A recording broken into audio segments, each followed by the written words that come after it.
A man lay dying in a hospital bed. His name was Zaire. He was the richest man in the entire country. His skin burned with fever.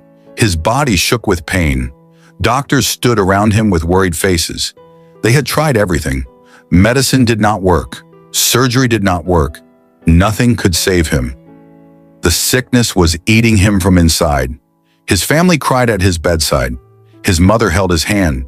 His father paced the room. Time was running out. Death was coming closer. Everyone knew it. The machines beeped slowly. His breathing grew weaker. Hope was fading fast. Then an old healer arrived. The healer was very old. Her name was Grandmother Folemy. She wore white cloth and many beads. Her eyes were cloudy, but she saw everything. She touched Zaire's forehead with her wrinkled hand. She closed her eyes and hummed. The room became silent. Everyone watched. She opened her eyes and spoke. Her voice was thin like wind. She said Zaire was cursed. An evil spirit wanted his life. Only one thing could break the curse. He must marry a woman with a pure heart. Not a rich woman, not a beautiful woman. A woman who had suffered greatly. A woman who owned nothing. Zaire's father was angry. His name was Taiwo. He shouted at the healer. He said this was nonsense. How could marriage save a dying man? The healer did not argue. She just looked at him with her cloudy eyes. She said if they did not believe her, Zaire would die before sunrise. Taiwo looked at his son. Zaire was barely breathing now. His lips were turning blue. His mother started crying louder. Taiwo had no choice. He asked the healer what to do. She said they must find the woman tonight. She must be the poorest woman in the city. She must have nothing. She must marry Zaire before midnight. Only then would the curse break. Taiwo sent his men into the streets. They drove through the city in black cars. They searched every corner. They looked in alleys and under bridges. They needed to find the poorest woman alive. Time was running out. Midnight was only 3 hours away. The men split up. They asked everyone they saw. Finally, one man found her. She was sitting on the cold ground near the market. Her name was Amani. She wore torn clothes. Her feet were bare and dirty. Her hair was rough and uncombed. She held an empty cup. She was begging. She looked tired and thin. Her eyes were sad but gentle. The man knew she was the one. The man walked up to Amani. He said his master needed her help. Amani looked confused. She asked what kind of help. The man said she must come with him right now. Amani was scared. She thought it was a trick. She said no. The man pulled out money. He showed her more money than she had ever seen. He said if she came, this money would be hers. Amani stared at the money. She had not eaten in 2 days. Her stomach hurt from hunger. She had no family, no home, no future. She thought maybe this was her only chance. She stood up slowly. Her legs shook. She followed the man to the car. If you are enjoying this story, please like this video and subscribe to our channel. Comment below and let us know where you are watching from. New York, South Africa, Canada, Jamaica, anywhere in the world. We want to hear from you. Share this video so more people can enjoy these amazing stories. Now let us continue. They brought Amani to the hospital. She had never been inside such a big building. Everything was white and clean. She felt dirty and out of place. People stared at her torn clothes. She wanted to run away, but the man held her arm gently. He took her to a private room. Inside was the dying billionaire. Zaire lay still on the bed. His family surrounded him. His mother looked at Amani with disgust. His father looked desperate. The old healer stood in the corner. She nodded when she saw Amani. She said this was the right woman. Taiwo told Amani she must marry his son immediately. Amani could not believe what she heard. Amani asked why. Why would a rich man marry a beggar? Taiwo had no time to explain. He said his son would die if she refused. He offered her more money. He said she would be paid well. Amani looked at Zaire. He was so sick. His face was pale. She felt sorry for him. She had nothing to lose. She agreed. The healer quickly prepared the ceremony. She lit candles around the room. She burned herbs that smelled strong. She tied a red cloth around Amani's wrist. She tied another around Zaire's wrist. She spoke words in an old language. She joined their hands together. She declared them husband and wife. It was 11:50 at night, 10 minutes before midnight. The moment the healer finished speaking, something strange happened. The machines around Zaire started beeping faster. His chest rose higher. His fingers moved. Color returned to his face. His eyes opened slowly. Everyone gasped. His mother screamed with joy. His father fell to his knees. Zaire looked around confused. He saw his family. He saw the old healer. Then he saw Amani. He looked at her torn clothes, her dirty face, her rough hair. He saw the red cloth on both their wrists. He asked what happened. His father explained everything. Zaire's face changed. His eyes became cold. He looked at Amani with anger and disgust. His first words were cruel. He asked why they tied him to a dirty beggar. Amani felt her heart break. She stepped back. Tears filled her eyes, but she said nothing. The healer told Zaire he must respect his wife. The marriage saved his life. Zaire laughed bitterly. He said he never agreed to this. He would fix this mistake. He would divorce her tomorrow. His mother agreed. She said they would pay Amani and send her away. Taiwo stayed quiet. He was just happy his son was alive. The healer shook her head sadly. She warned them. She said the curse would return if Zaire broke the marriage. He must stay married to Amani for 1 full year. If he divorced her before then, he would die. Zaire did not believe her. He thought it was all tricks, but Taiwo believed. He had seen his son dying. He had seen the miracle. He could not risk losing Zaire again. He ordered his son to obey. Zaire was furious, but he was too weak to fight. The doctors said he needed rest. Taiwo told Amani she would come home with them. She would live in their house. She would be Zaire's wife for 1 year. After that, they would give her money and she could leave. Amani wanted to refuse, but where would she go? Back to the streets, back to begging. At least here she would have food and shelter. She agreed. She did not know she was walking into a nightmare. She did not know how much they would make her suffer. They took Amani to the family mansion. It was the biggest house she had ever seen. It had tall gates and beautiful gardens. Inside were marble floors and gold decorations. Servants walked quietly through the halls. Amani felt like she was dreaming, but the dream quickly turned dark. Zaire's mother, whose name was Nadira, called all the servants. She introduced Amani, but she did not call her the young master's wife. She called her a beggar they picked from the street. She said Amani was there temporarily. She told the servants to give Amani the worst room in the house, the one near the back where they kept old things. The servants looked at Amani with pity. Amani's room was tiny and cold. There was only a small bed with a thin blanket, one window with broken glass. The walls were stained. The floor was dirty. It was worse than some places she had slept on the streets. But at least it had a roof. At least she was safe from rain. She sat on the bed and cried quietly. She touched the red cloth still tied on her wrist. She wondered what she had done. She wondered if this was punishment for something. She was so tired. Her body hurt. She lay down and closed her eyes. Tomorrow she would face whatever came. Tonight she just needed to sleep. The next morning, Nadira woke Amani before sunrise. She banged on the door loudly. She told Amani to get up. There was work to do. Amani opened the door confused. Nadira handed her a bucket and a brush. She told Amani to scrub all the floors in the house.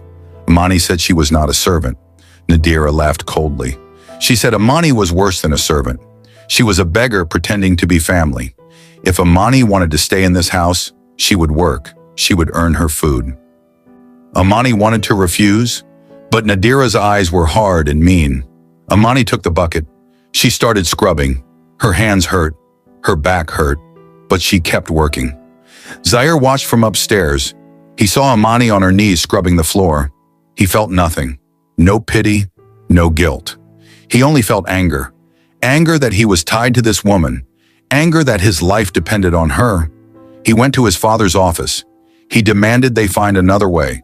Taiwo said there was no other way. The healer was clear. 1 year. Zaire slammed his fist on the desk. He said he would make this year hell for Amani. He would make her leave on her own. Then his death would not be his fault. Taiwo warned him to be careful, but Zaire did not listen. He had already made up his mind. He would destroy her. Days passed. Amani worked from morning until night. She cleaned floors. She washed dishes. She scrubbed toilets. The servants were kind to her in secret, but in front of Nadira they ignored her. Nadira watched Amani like a hawk. She found fault in everything. She said the floors were not clean enough. The dishes were still dirty. She made Amani do the work again. Amani never complained. She just worked harder. She was used to suffering. This was not new. But what hurt most was Zaire. Every time he saw her, he said something cruel. He called her ugly. He called her stupid. He called her trash. His words cut deeper than any work. One evening, Nadira hosted a dinner party. Rich people came to the mansion. They wore expensive clothes and jewelry. They drank wine and laughed loudly. Amani was told to serve the food. She had never served before. She was nervous. She carried a tray of drinks into the dining room. Everyone stared at her. Her clothes were old and plain. Her hands were rough from work. She tried to be careful, but her hands were shaking. She tripped on the carpet. The tray fell. Glasses shattered. Wine spilled everywhere. The guests gasped. Nadira screamed. She called Amani useless.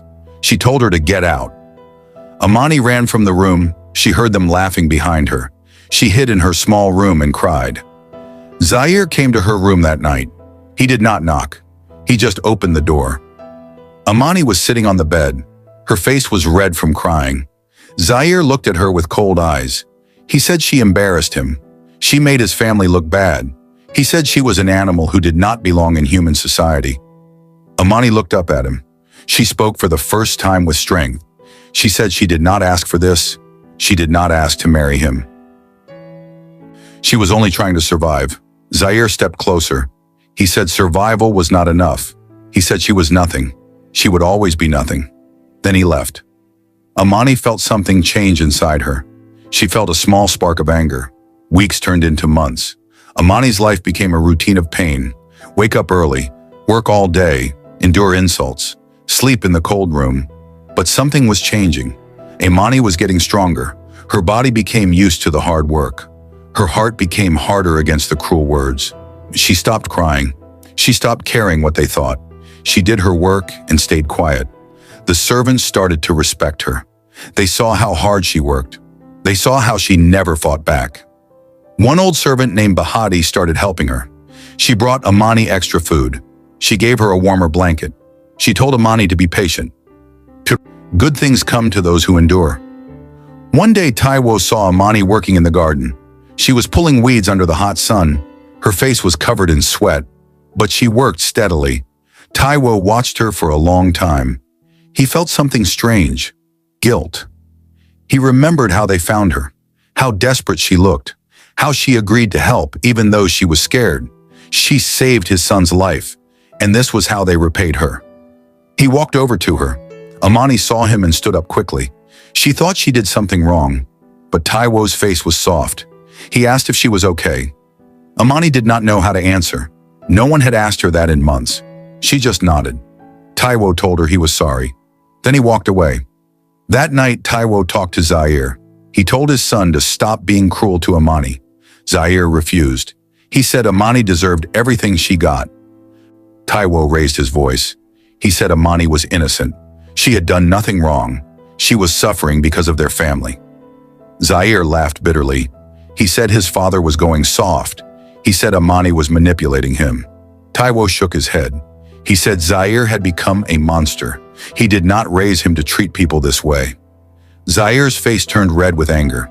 He said when the year was over, Amani would be gone, and he would forget she ever existed. Taiwo left the room feeling sad. He did not recognize his son anymore. But Nadira was worse than Zaire. She hated Amani more each day. She saw how Taiwo looked at Amani with pity. She feared Amani was winning sympathy. She decided to make Amani's life even harder. She cut Amani's food portions. She gave Amani more work. She spread rumors among the servants that Amani was a witch. She said Amani used magic to trap Zaire. Some servants believed her. They started avoiding Amani. They stopped helping her. Only Bahati remained kind. But even Bahati had to be careful. Nadira was watching everyone. Amani felt more alone than ever. But she did not break. She kept working. She kept enduring. She told herself 1 year would end. She just had to survive. 5 months passed. Amani had changed. She was no longer the scared beggar from the streets. Her body was stronger. Her eyes were harder. She spoke less, She worked more. She became like a ghost in the house. People barely noticed her, except Zaire. He noticed her every day. He hated that she was still there. He hated that she did not cry anymore. He hated that she seemed stronger. It made him angry. One night he was drunk. He went to her room again. He banged on the door. Amani opened it. She looked at him calmly. He started yelling. He called her every bad name he could think of. Amani just stared at him. She did not react. This made him more angry. Zaire grabbed Amani's arm. He pulled her close. He said he could make her life worse. He could hurt her in ways she could not imagine. Amani looked into his eyes. She spoke quietly. She said he had already taken everything from her. Her dignity, her hope, her humanity. There was nothing left to take. She said she was already dead inside. His words meant nothing now. Zaire let go of her arm. For the first time, he felt something strange. Fear, not of her, but of what he had become. He stumbled back. He left her room without another word. Amani closed the door. She sat on her bed. Her hands were shaking, but not from fear, from anger. She was tired of being a victim. The next day, something unexpected happened. A man came to the mansion. He was a lawyer. He asked to speak with Zaire. They met in the study. The lawyer said he had important news. Zaire's uncle had died. The uncle had no children. He left his entire fortune to Zaire. It was a huge amount of money. Zaire was now even richer. He smiled. He thought his luck was changing.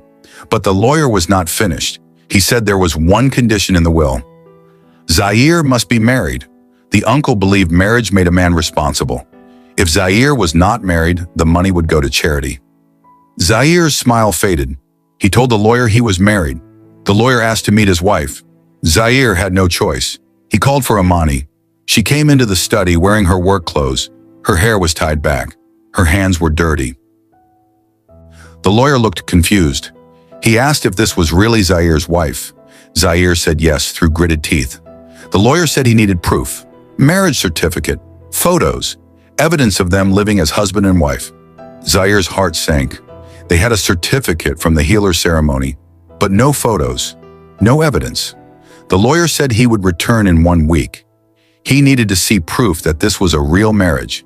If not, the inheritance would be lost. After the lawyer left, Zaire stood frozen. His mother came in. She had heard everything. She looked at Amani with pure hatred, but she knew what had to be done. Nadira made the announcement. For the next week, they would pretend Amani was a real wife. They would take photos. They would act like a family. After the lawyer approved everything, they would go back to normal. She told Amani to clean herself up. She could not look like a servant anymore. She had to look like a billionaire's wife. Amani was taken to a bathroom. Servants filled a tub with hot water. They brought soap and oils. Amani had not had a real bath in months. She sank into the water. It felt like heaven. They washed her hair. They scrubbed her skin. They trimmed her nails. When she got out, they brought her new clothes, a beautiful dress, soft shoes. They styled her hair. When Amani looked in the mirror, she did not recognize herself. They brought Amani downstairs. Zaire was waiting. When he saw her, he froze. She looked completely different, clean, beautiful, elegant. For a moment, he forgot who she was. Then he remembered. His face turned cold again. But his mother was watching. She reminded him to act loving. They needed the inheritance. A photographer came. He posed Zaire and Amani together. He told them to smile, to hold hands, to look happy. It was torture for both of them. Zaire's hand was stiff in hers. His smile was fake. Amani did not smile at all. She just stared at the camera. The photographer kept telling them to relax, to look natural. But there was nothing natural about this. They were two people who hated each other, pretending to be in love. They took photos all day, in the garden, in the dining room, in the living room. They had to sit close, to touch, to pretend. Nadira watched every shot. She made sure they looked convincing. At the end of the day, Amani was exhausted, not from work, from pretending, from being close to the man who had made her life hell. She went back to her small room. She took off the beautiful dress. She put on her old clothes. She lay on her thin bed. She felt confused. For one day, she had lived like a rich person. She had felt clean, pretty, human, but it was all fake. Tomorrow she would go back to being nothing. The thought made her feel empty inside, but that night Zaire could not sleep. He kept seeing Amani's face, not the dirty beggar face, the clean, beautiful face. He was confused. He had spent months convincing himself she was worthless, but today she looked like she belonged. She looked like someone who could actually be his wife. The thought made him angry. He did not want to think of her that way. She was nothing. She would always be nothing. But the image stayed in his mind. Her dark eyes, her smooth skin, her quiet dignity. He shook his head. He told himself it was just the dress, just the makeup. Underneath, she was still the same beggar. He had to remember that. He could not let himself feel anything else. The week continued. Every day they took more photos. Every day they pretended. Amani stayed in the nice clothes. She ate at the dining table with the family. She was not allowed to work. She had to act like a wife. It was strange. The servants did not know how to treat her. Nadira was cold but polite in front of the photographer. Taiwo was kind. He talked to Amani during meals. He asked about her life before. Amani was careful with her words. She did not share much, but Taiwo listened. He seemed genuinely interested. This made Nadira jealous. She snapped at Amani whenever Taiwo was not looking. She reminded Amani this was temporary. Soon everything would go back to normal. Amani knew this. But part of her wished it did not have to. On the last day before the lawyer returned, they had to take photos in Zaire's bedroom. The photographer said married couples share a room. They needed at least one photo there. Zaire refused, but his mother insisted. They went to his room. It was huge. The bed was enormous. Everything was expensive and perfect. Amani felt out of place. The photographer posed them on the bed. He told them to sit close. Zaire sat stiffly. Amani sat on the edge. The photographer was not happy. He said they needed to look more intimate. He told Zaire to put his arm around Amani. Zaire did not move. His mother gave him a sharp look. Slowly, Zaire put his arm around Amani's shoulders. She felt his touch and tensed. This was the closest they had ever been. The photographer kept clicking. He told them to look at each other. Zaire turned his head. Amani turned hers. Their eyes met. For a moment, something passed between them. Not love, not hate, something else. Recognition, maybe. They were both trapped, both pretending, both suffering in different ways. The moment lasted only a second. Then Zaire looked away. The photographer said he got the shot. They could stop. Zaire pulled his arm back quickly. He stood up and left the room. Amani sat there for a moment. Her shoulder still felt warm where his arm had been. She touched the spot. Then she stood up and left too. She went back to her small room. Tomorrow the lawyer would come. Tomorrow this would all be over. The lawyer arrived exactly on time. Nadira served tea. Everyone sat in the living room. The lawyer reviewed all the photos. He asked questions. How did they meet? When did they marry? Did they love each other? Nadira answered most questions. She lied smoothly. She said they met at a charity event. Amani was helping poor people. Zaire fell in love with her kind heart. They married quickly because love could not wait. The lawyer listened. He looked at the photos. He looked at Amani and Zaire. He seemed satisfied. He said everything appeared in order. The inheritance would be released. Zaire would receive the money within a week. Nadira smiled. Zaire relaxed. It was done. The pretending was over. After the lawyer left, Nadira turned to Amani. Her smile disappeared. She told Amani to go back to her room, to change into her old clothes, to go back to work. The charade was finished. Amani stood up slowly. She looked at all of them. Taiwo looked sad. Zaire looked relieved. Nadira looked triumphant. Amani walked upstairs. She changed her clothes. She put on the old worn dress. She tied her hair back. She looked in the mirror one last time. The beautiful woman was gone. The beggar was back. She felt something break inside her. Not her spirit. Something else. Her hope, maybe. The small hope that maybe things could be different. That maybe she could be treated like a human. That hope died. She went back downstairs. She picked up the bucket and brush. She started scrubbing floors again. But something had changed. The servants had seen Amani dressed as a wife. They had seen her sit at the table. They had seen her look beautiful. They could not forget it. Some of them started treating her differently. Not like a beggar, more like a person. They spoke to her kindly. They helped her when Nadira was not looking. Bahati was bolder now. She told Amani she deserved better. She said Amani was strong. She said Amani should not let them destroy her. Amani listened, but she said nothing. She just kept working. She had 7 more months to survive. Then she would be free. She would take the money they promised. She would disappear. She would find a new life. She just had to endure a little longer. But Nadira noticed the servant's sympathy. It made her furious. She called a meeting. She reminded everyone that Amani was not family. She was temporary, a mistake that would be corrected. Anyone who showed Amani special treatment would be fired. The servants became scared. They stopped helping Amani openly. But Bahati did not care about threats. She was old. She had worked for this family for 30 years. She was not afraid. She continued to help Amani. She brought her food. She talked to her. She became like a mother to Amani. Amani was grateful. Bahati was the only light in her dark life, the only person who saw her as human. Amani did not know what she would do without her. Zaire received his inheritance. He was now one of the richest men in the country. He bought new cars, new watches, new everything. He threw parties. He went to clubs. He lived like a king. But something bothered him. At night, when he was alone, he thought about Amani. He remembered how she looked in the nice clothes. He remembered the moment their eyes met in his bedroom. He tried to forget. He tried to bury the memories under money and pleasure. But they kept coming back. He started drinking more. He became angry more often. His friends noticed. They asked what was wrong. He said nothing, but he knew. He was haunted by the woman he had tried so hard to destroy, the woman who refused to break. One night Zaire came home very drunk. He stumbled through the house. Everyone was asleep. He found himself walking to Amani's room. He did not know why. He opened the door quietly. Amani was sleeping. The moonlight came through the broken window. It fell on her face. She looked peaceful, beautiful even.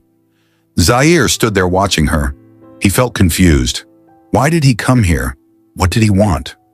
He turned to leave, but his foot hit the bucket. It made a loud noise. Amani woke up.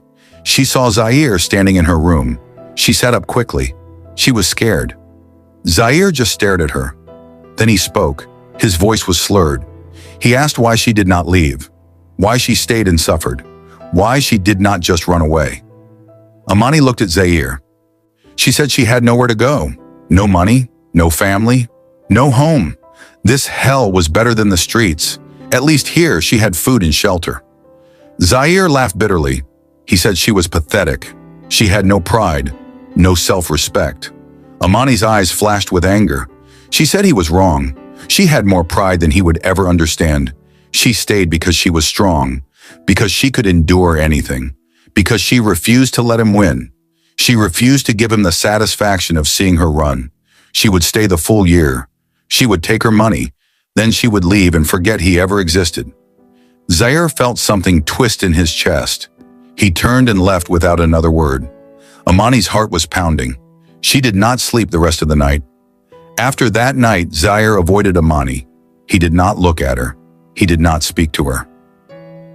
He pretended she did not exist, but he thought about her constantly. Her words echoed in his mind. She was stronger than him. She endured more than he ever could. He realized something terrible. He had become the villain in her story. He had caused her pain. He had treated her worse than an animal. And for what? Because he was angry about a curse. Because he was too proud to accept help from a poor person. The realization made him sick, but he did not know how to fix it. He did not know how to undo months of cruelty, so he did nothing. He just avoided her and hated himself. 8 months had passed. 4 more to go. Amani counted every day. She was tired, so tired. Her body hurt all the time. Her hands were scarred from work. Her back ached constantly, but she kept going. She had to. One day while cleaning the living room, she suddenly felt dizzy. The room spun. She tried to hold onto a chair, but her legs gave out. She collapsed on the floor. Bahati found her. She screamed for help. Servants came running. They carried Amani to her room. They called a doctor. When the doctor arrived, he examined Amani. He said she was severely malnourished. She had not been eating enough. Her body was shutting down. She needed rest and proper food, or she would die. Taiwo heard about Amani's collapse. He rushed to her room. He saw her lying on the bed. She looked so small, so fragile. He asked the doctor what happened. The doctor explained. Taiwo was furious. He called Nadira. He demanded to know why Amani was not being fed properly. Nadira made excuses. She said Amani was given the same food as the servants. Taiwo did not believe her. He ordered that Amani be given 3 full meals every day. She was not to work until she recovered. Nadira tried to argue, but Taiwo's voice was like thunder. He said if Amani died, it would be on their conscience. He would not allow it. Nadira left the room angry, but she had to obey. For the first time in months, Amani rested. Bahati brought her food 3 times a day: warm soup, fresh bread, fruit. Amani ate slowly. Her stomach had shrunk. She could not eat much at once, but gradually she grew stronger. She stayed in her room for a week. During that time, she thought about everything, about her life, about this family, about Zaire. She realized she had been surviving, but not living. She had let them reduce her to nothing. She had accepted their cruelty. She had become a victim. She decided something important. When she was well, she would not go back to being invisible. She would not let them treat her like trash. She had 4 months left. She would survive with dignity. When Amani was well enough, she left her room. But she was different. She held her head high. She worked, but she did not rush. She did not apologize for existing. When Nadira insulted her, Amani looked her in the eye. She did not respond, but she did not look down either. This change made Nadira uncomfortable. She could not break Amani anymore. It made her even more angry. She tried harder. She gave Amani impossible tasks. She criticized everything, but Amani stayed calm. She did what she could. She ignored what she could not. Nadira was losing her power, and she knew it. She needed a new plan, a way to finally destroy Amani. She started thinking, plotting. Meanwhile, Zaire was changing too. He had been watching Amani from a distance. He saw her collapse. He heard the doctor's report. He felt guilt crushing him. He had done this to her. His cruelty had nearly killed her. He could not eat, could not sleep. He looked at himself in the mirror and hated what he saw. A monster. A man who hurt someone innocent. Someone who saved his life. He wanted to apologize, but how could he? What words could possibly fix what he had done? He decided he would wait. When the year ended, he would give her more money than promised. Enough to live well forever? It was the least he could do. But he knew money would not heal the wounds. Nothing would. 3 months left. Tension in the house was growing. Nadira could feel her time running out. Soon Amani would leave. Soon this nightmare would end. But she wanted Amani to suffer one more time. She wanted to break her completely before she left. She thought of the cruelest thing she could do. She decided to destroy Amani's one friendship. She called Bahati to her office. She accused Bahati of stealing. Bahati was shocked. She said she never stole anything. Nadira said she had proof. She showed a silver spoon hidden in Bahati's room. Bahati said she did not put it there. Someone was lying. But Nadira did not care. She fired Bahati immediately, told her to leave the house today. Bahati was devastated. She had nowhere to go. Amani heard the news. She ran to Nadira. She begged her to reconsider. She said Bahati was innocent. Nadira smiled coldly. She said if Amani cared so much, she could leave with Bahati. Both of them could go beg on the streets together. Amani felt rage burning inside her, but she controlled it. She said Bahati had worked here for 30 years. She deserved respect. Nadira laughed. She said respect was earned. Bahati was a thief. Amani said Nadira was a liar. The room went silent. Servants gasped. No one had ever spoken to Nadira like that. Nadira's face turned red. She raised her hand to slap Amani, but Amani caught her wrist. She held it firm. She looked into Nadira's eyes. She said not anymore. Nadira could not hit her anymore. Nadira pulled her hand back. She was shaking with rage. She told Amani to get out of her sight. Amani left. She found Bahati packing her things. Bahati was crying. Amani hugged her. She said she was sorry. Bahati said it was not Amani's fault. She said she would be okay. She had some savings. She would find another job. Amani felt helpless. She wanted to help, but had nothing. Bahati left through the back door. Amani watched her go. She felt more alone than ever. Her only friend was gone. She had 3 months left in this house. 3 months with no one on her side. She did not know if she could make it, but she had to try. That night, Taiwo came to Amani's room. He knocked softly. Amani opened the door. She was surprised to see him. Taiwo looked tired and sad. He said he heard what happened. He said he was sorry about Bahati. He knew Nadira had lied. He said he would give Bahati money to help her. Amani felt grateful. She thanked him. Taiwo looked at her carefully. He said Amani had changed. She was not the scared girl they brought here months ago. She had become strong. He said he admired her. Amani did not know what to say. Taiwo told her to hold on just a little longer. Soon she would be free. Then he left. Amani sat on her bed. Taiwo's words gave her a small bit of hope. Maybe she could survive these last 3 months after all. But Nadira was not done. She had failed to break Amani's spirit.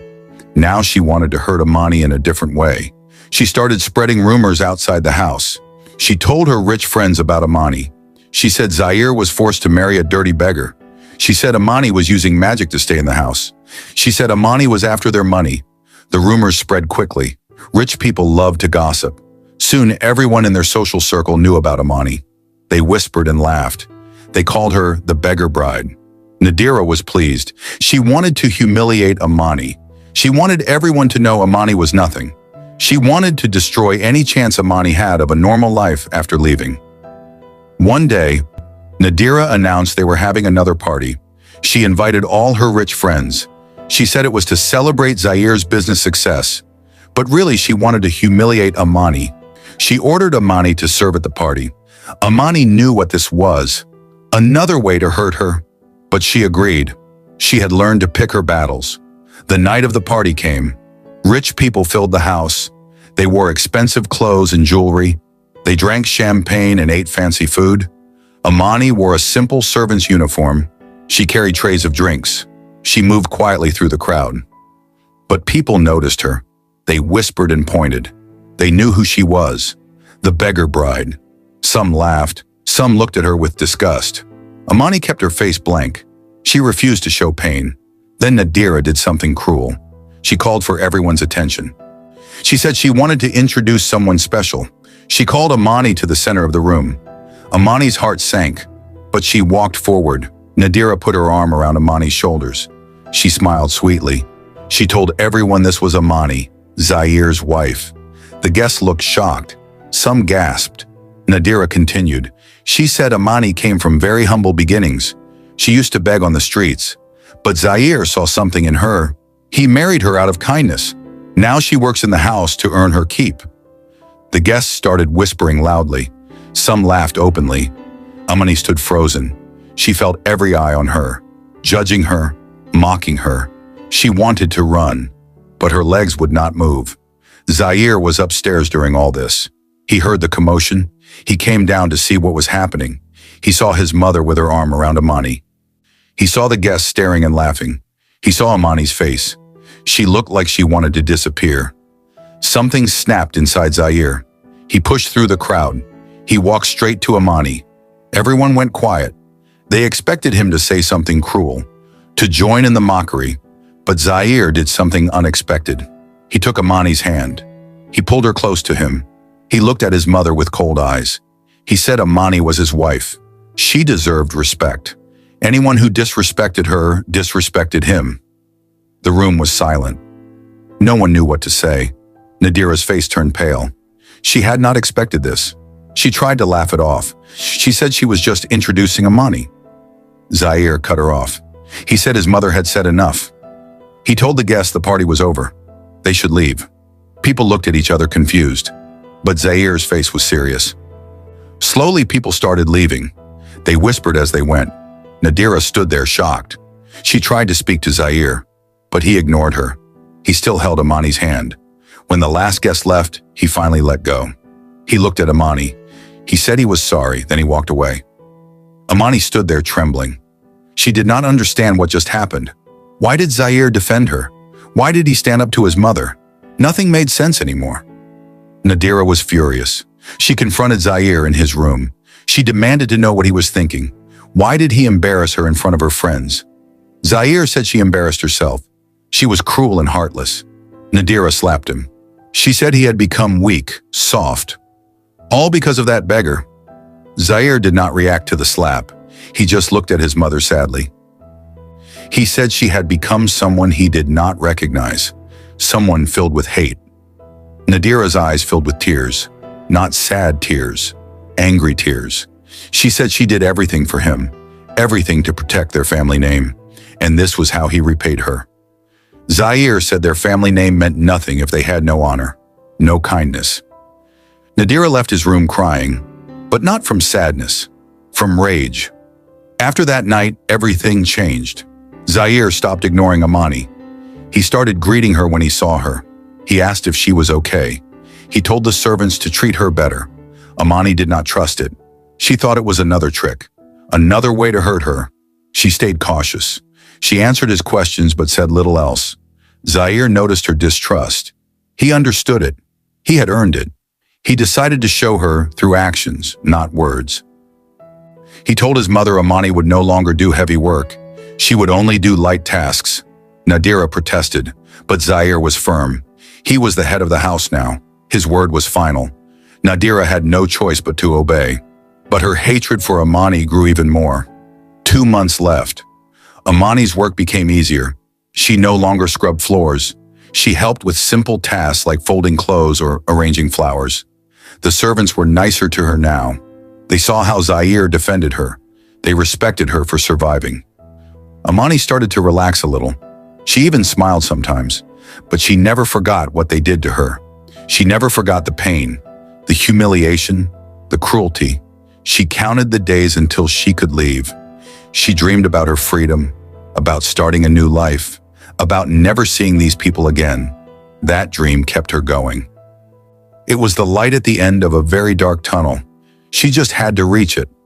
Zaire started talking to Amani more. At first, just simple conversations.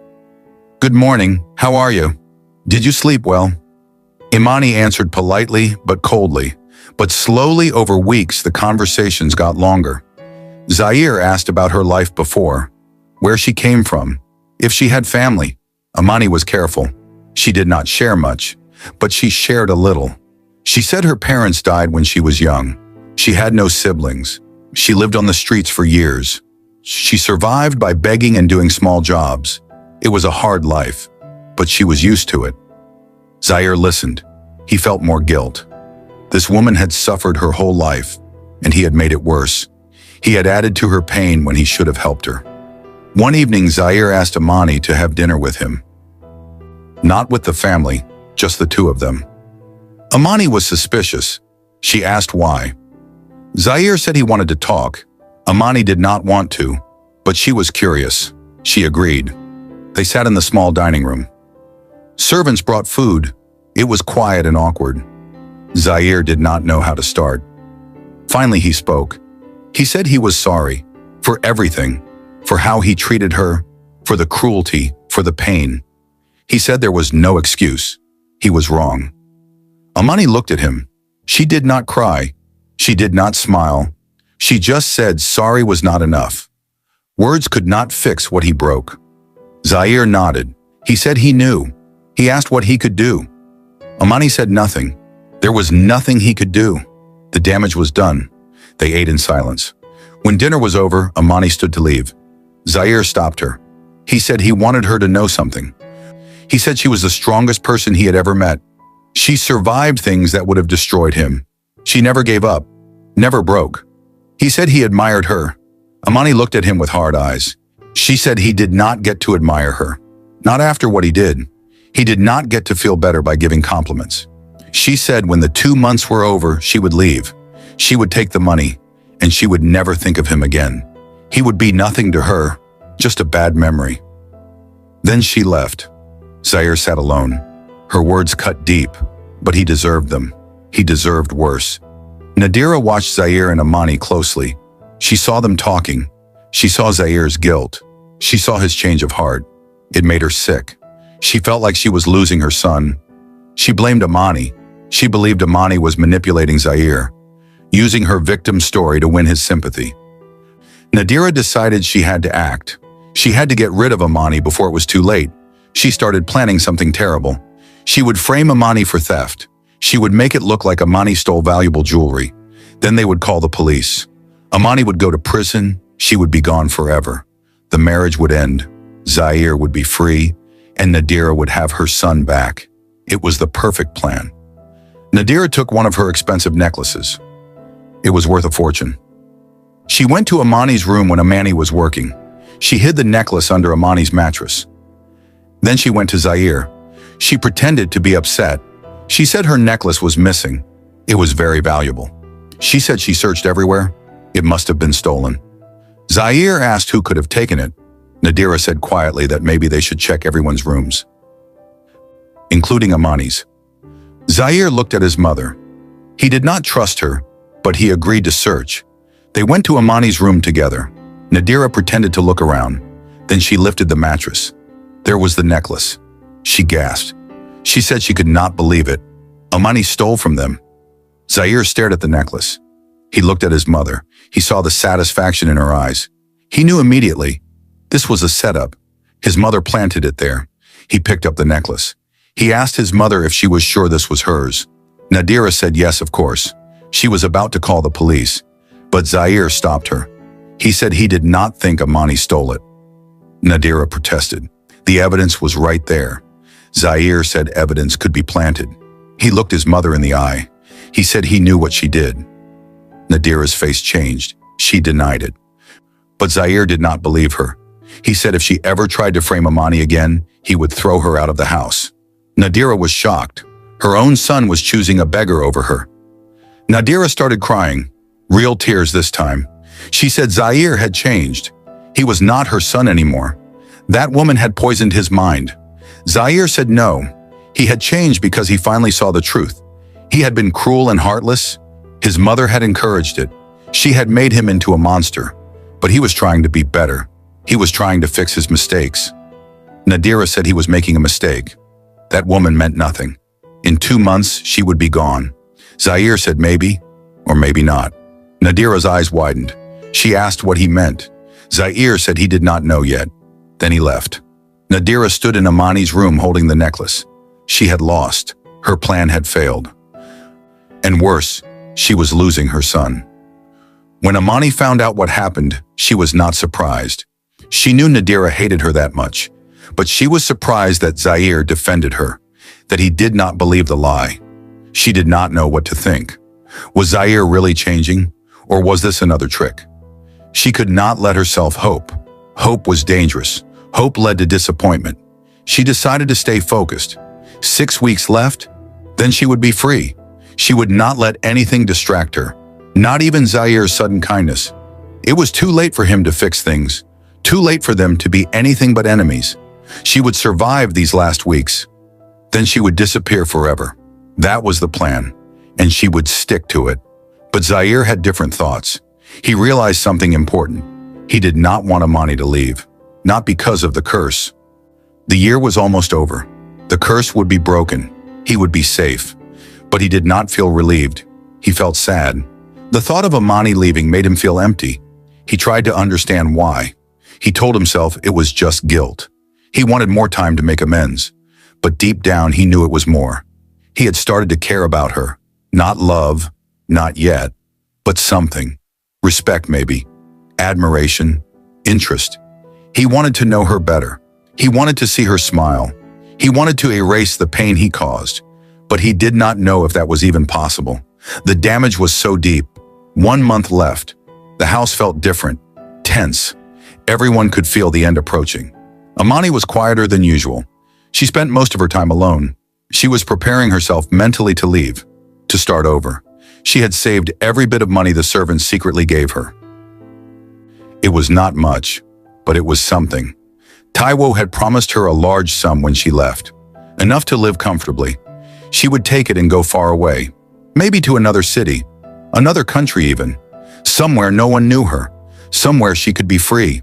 She dreamed about it every night. Freedom, peace, a life without pain. It felt so close now. She could almost touch it. Just 30 more days. Zaire decided he needed to do something special, something to show Amani he truly was sorry. He thought for days. Then he had an idea. He found out where Bahati lived. He went to visit her. Bahati was surprised to see him. She was living in a small apartment, working as a cleaner in an office building. Zaire apologized to her. He said his mother had lied. Bahati was never a thief. He offered her job back, with a raise, and a bonus for the months she lost. Bahati was shocked. She did not know what to say. Zaire said it was the least he could do. Bahati accepted. She said she would return, but only because she wanted to see Amani, not for him. Zaire understood. He drove her back to the mansion. When Amani saw Bahati, she could not believe it. She ran to her. They hugged. Both were crying. Amani asked how this happened. Bahati said Zaire brought her back. Amani looked at Zaire. He stood nearby watching. For the first time, Amani felt something toward him that was not hate. She did not know what it was, but it was not hate. She whispered, "Thank you." Zaire nodded. Then he left them alone. Bahati told Amani everything. How Zaire apologized, how he gave her a raise, how he seemed different. Amani did not know what to think. Could people really change? Could someone who hurt you so much become good? She wanted to believe it, but she was afraid. Afraid of being hurt again. Afraid of hoping for something that was not real. 3 weeks left. Zaire continued trying to make things right. He gave Amani a better room, one with a proper bed and window, with heat and comfort. He bought her new clothes, not servant clothes, normal clothes. He made sure she had enough food. He asked the servants to treat her with respect. He even started asking her opinion on small things. What flowers should they plant? What color should they paint the hall? Amani was confused by all this. She answered his questions, but she kept her distance. She did not let herself get close. She reminded herself this was temporary. In 3 weeks she would leave. Nothing else mattered, but it was getting harder to remember. Harder to keep her walls up, because Zaire was being kind, and she had not felt kindness in so long. Nadira stopped talking to Zaire. She was heartbroken and angry. She felt betrayed by her own son. Taiwo tried to keep peace. He talked to both of them separately. He told Nadira she needed to let go of her hate. He told Zaire he was doing the right thing. The house was divided. Servants took sides. Some supported Nadira. Most supported Amani. The tension was thick. Everyone was waiting for the year to end, waiting to see what would happen.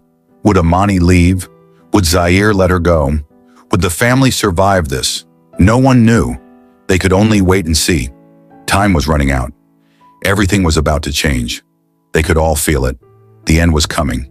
2 weeks left. Zaire asked Amani to walk with him in the garden. Amani hesitated, but she agreed. They walked slowly among the flowers. It was evening. The sun was setting. The air was cool. Zaire spoke first. He said he had been thinking a lot about his life, about who he was. He said meeting her changed him, not the marriage, but seeing her strength, her dignity. Despite everything they did, she never became cruel. She never became like them. She stayed human. He said he wished he could be like that. Amani stopped walking. She looked at him. She asked why he was telling her this. Zaire said because she deserved to know. She deserved to know that she made him want to be better. Amani did not know how to respond. Part of her wanted to believe him. Part of her was still angry. She said being better did not erase the past. Zaire agreed. He said he knew that. He said he was not asking for forgiveness. And he did not deserve it. He just wanted her to know. They stood in silence. The sun disappeared. Stars started appearing. Amani spoke softly. She said she would be leaving soon. Zaire said he knew. Amani said she would not come back. This place held too much pain. Zaire nodded. He understood. He asked if she would be okay, if she had plans. Amani said she would figure it out. She always did. Zaire said he would make sure she had enough money, more than enough. She would never have to beg again. Amani thanked him. Then they walked back to the house in silence. 1 week left. The reality was setting in. Amani would actually leave. Soon. Very soon. Zaire felt panic. He did not want her to go, but he had no right to ask her to stay. Not after everything. He watched her during the day. She seemed peaceful, ready. She had already started saying goodbye to the servants. They gave her small gifts, a scarf, a bracelet, things to remember them by. Bahati was sad. She knew she would miss Amani, but she was happy Amani would be free. Everyone was preparing for the end. Even Nadira seemed resigned. She stopped fighting. She just stayed in her room. The house felt like it was holding its breath, waiting for the final day. The day Amani would walk out the door and never return. 3 days left. Taiwo called Amani to his office. He handed her an envelope. Inside was a check. Amani looked at the amount. Her hands shook. It was more money than she had ever imagined. Enough to buy a house, to start a business, to live comfortably for years. She looked at Taiwo with tears in her eyes. He said she earned it. She saved his son's life. She endured hell. This was the least they could do. He said he was sorry for everything his family put her through. He hoped she would find happiness. Amani thanked him. She said he was a good man. She wished his son had learned from him sooner. Taiwo smiled sadly. He said maybe Zaire was learning now, just too late. Amani left his office. She held the envelope tight. This was real. Her freedom was real. In 3 days, she would start a new life. 2 days left. Zaire could not sleep. He walked around the house at night. He found himself outside Amani's room. He wanted to knock, to talk to her, to ask her to stay, but he could not. He had no right. She deserved to be free. Free from him, free from this house, free from all the pain. He leaned against the wall. He closed his eyes. He thought about the first night, when they brought her here, dirty and scared. He thought about all the cruel things he said, all the ways he hurt her. He thought about the person he was then. He hated that person. He wished he could go back, do everything differently, treat her with kindness. But he could not. Time only moved forward, and tomorrow night would be the last night she stayed under this roof. 1 day left. Amani packed her few belongings. The clothes Zaire bought her, the gifts from servants, her envelope of money. It all fit in one small bag. She looked around her room. This had been her prison, but also her survival. She learned so much here. She learned she was stronger than she thought. She learned she could endure anything. She learned that kindness was precious because it was rare. She learned that hate was heavy, and she was ready to put it down. She was ready to let go. Not to forget, but to move forward. Tomorrow she would wake up free. Tomorrow her new life would begin. She lay on her bed. She felt calm, peaceful. The nightmare was almost over. Just one more night. She could survive one more night. The final day arrived. Amani woke up early. She dressed in one of her new outfits. She combed her hair. She looked in the mirror. She barely recognized herself. She looked strong, healthy, beautiful even. This was not the beggar they picked up a year ago. This was a survivor, a warrior. She smiled at her reflection. Then she picked up her bag. She walked downstairs. The servants were waiting. They hugged her goodbye. Bahati cried. She made Amani promise to visit. Amani said she would try, but they both knew she probably would not. This chapter needed to close completely. Taiwo shook her hand. He wished her well. Nadira did not come out of her room. Amani did not care. She did not need that woman's goodbye. Only one person was missing. Zaire. Amani walked to the front door. A car was waiting to take her away.